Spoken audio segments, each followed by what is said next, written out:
an actual story I have about Kobe Bryant has to do with his final game and how my brother and I went to watch that game, but also didn't. If you're looking for the tech portion of Tech and Tea, this was back when I was trying to vlog, like daily vlog. I was highly inspired by like the Casey Neistats of the world, and I wanted to vlog, and I was trying to test out some different cameras for the job. So in my case, it turned out to be like the GoPro at the time. I want to say it was, I don't even remember what version of GoPro it was, but I had it on a tiny little thing, and I do remember my brother and I getting tickets to Kobe's final game, the one in LA where he scored 60 points. And we were so excited to go. And that's the reason why I wanted to record the entire thing. It was going to be a great piece of content for the vlog. It was going to be a great day.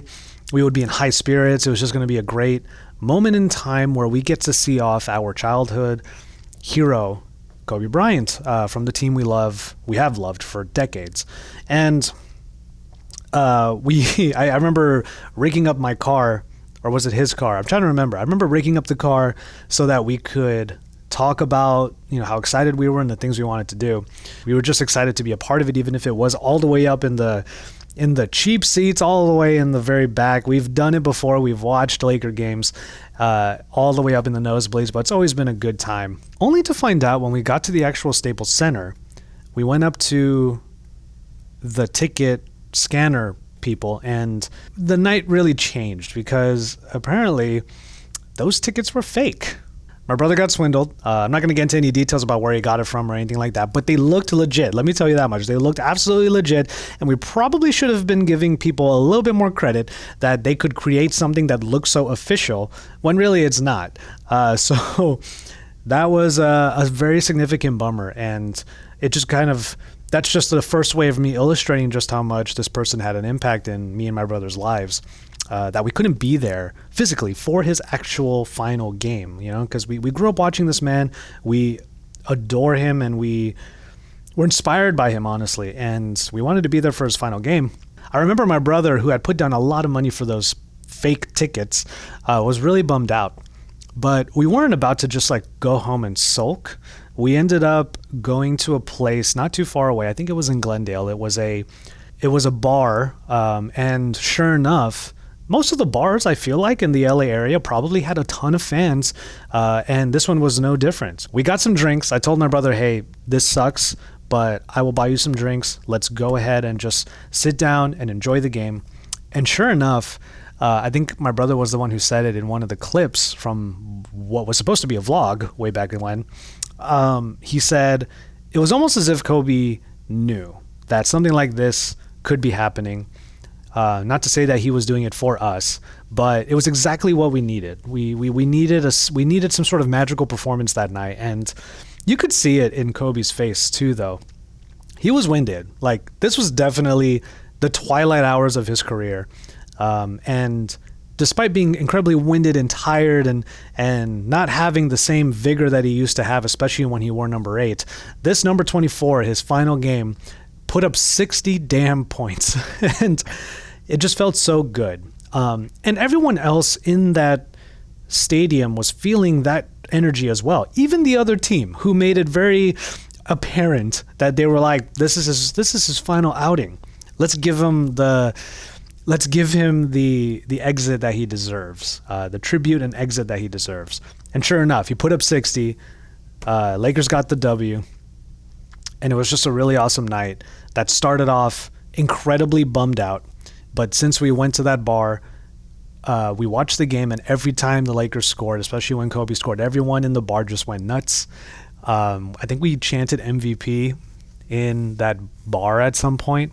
But everyone, that the energy was palpable in that bar, and it just, I think back on it now, especially with everything that's happened with Kobe's death, and I do really cherish that moment. As weirdly roller coaster like as it was, we were still able to share in that moment, my brother and I. And even he said afterwards, it was as if Kobe knew, and he wanted to give us the kind of show that only he could put on, even if we weren't in that stadium.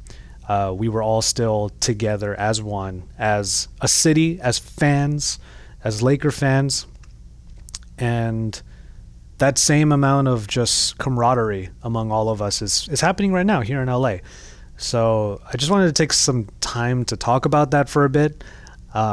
Rest in peace to Kobe, his daughter Gianna, all 7 of the people who were there with them on that helicopter. I don't have the names right now, but I would if I had my browser up right here. Condolences to all of their families.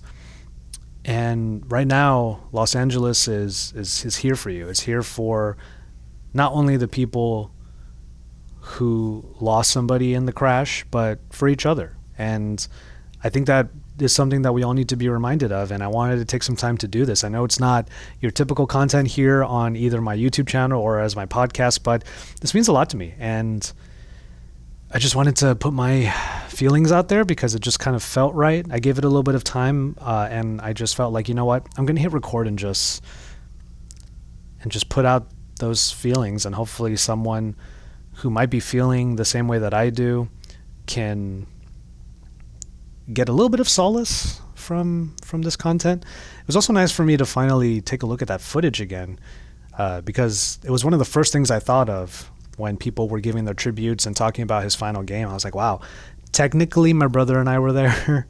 Maybe this is just my way of sort of processing how I feel. So to anybody out there who might still be kind of reeling from this, I know it's just been less than a week still since it all happened at the time of this recording.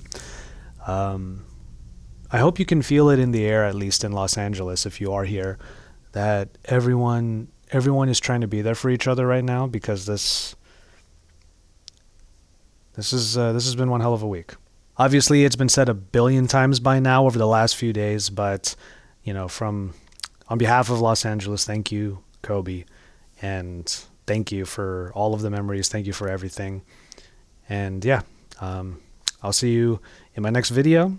Something probably coming pretty quickly as I'm in the office actually working, trying to have that Mamba mentality.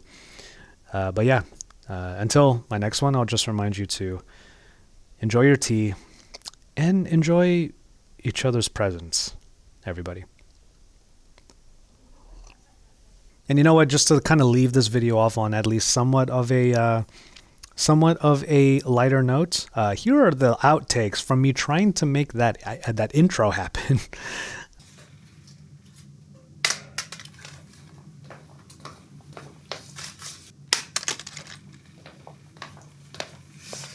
Wow, I really suck. What the hell? Oh my god. This is why I'm not a basketball player.